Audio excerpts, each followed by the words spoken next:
જગદીશભાઈ નારાયણભાઈ પરમારના વિદાય સમારંભમાં આપણે આજે સૌ એકત્રિત થયા છીએ ત્યારે ઉપસ્થિત મહાનુભાવો અને આપ સૌના હૃદયમાં બિરાજમાન પરબ્રહ્મ પરમાત્માનો અને આપ સૌને હું હેતલકુમારી ભાટી ભાવસભર વંદન કરીને આજના કાર્યક્રમની શરૂઆત કરવા જઈ રહી છું।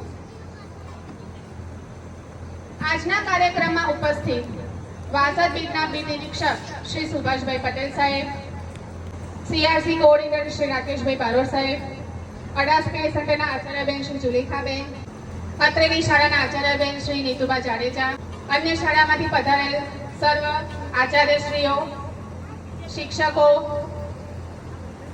આપણી શાળાના ભૂતપૂર્વ શિક્ષિકાબેન શ્રી સુમિત્રાબેન પટેલ, જગદીશભાઈના ધર્મપત્ની શ્રી જશોદાબેન તથા તેમના કુટુંબીજનો, ગામમાંથી પધારેલ વડીલો, ગ્રામજનો તથા મારા વાલા વિદ્યાર્થી મિત્રો, આપ સૌનો આજના કાર્યક્રમમાં આવકારતા મને હર્ષની લાગણી અનુભવું છું। આપણી ભારતીય સંસ્કૃતિ પ્રમાણે કોઈ પણ કાર્યક્રમની શરૂઆત આપણે પ્રાર્થનાથી કરીએ છીએ। શાળાની વિદ્યાર્થીનીઓ પ્રાર્થના કરવા આવી રહી છે।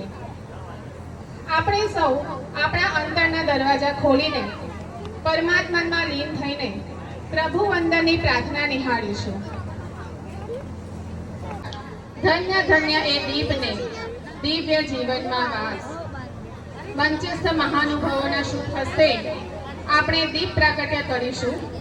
હું મંચ પર બિરાજમાન મહેમાનશ્રીઓને વિનંતી કરું કે તેઓ દીપ પ્રાગટ્ય કરી આજના કાર્યક્રમને દીપાવે।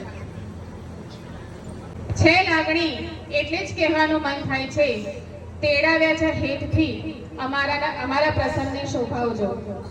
આજના કાર્યક્રમમાં પધારેલ મંચસ્થ મહાનુભાવોનો પુસ્તક અને પુષ્પગુચ્છ અર્પણ કરીને સ્વાગત કરીશું। વહી ગયા 37 વર્ષ એક જ ધારે, વહી ગયા 37 વર્ષ એક જ ધારે, અને આવી પહોંચ્યા છેવટે વર્ષને ઓવારે। ક્યાંથી શરૂ થયેલ વર્ષ ક્યાં જઈ અટક્યું, ક્યાંથી શરૂ થયેલ વર્ષ ક્યાં જઈ અટક્યું, વીતેલા વર્ષનું આજ કાઢ્યું મેં સર્વૈયું।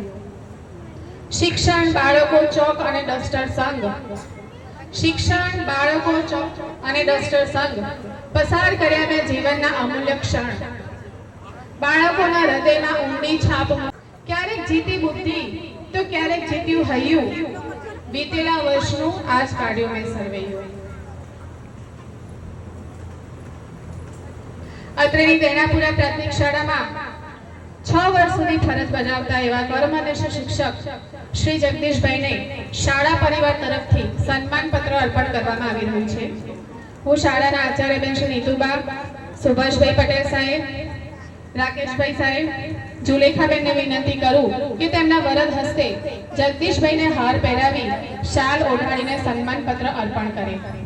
પામવા મૌનને આકાર હોવો જોઈએ, મિલનનો અંત આવે ત્યારે આંખમાં આભાર હોવો જોઈએ। હું આપણી શાળાના આચાર્યબેન શ્રી નીતુબાને વિનંતી કરું કે તેઓ આજના કાર્યક્રમની આભાર વિધિ કરે। શ્રી નીતુબા।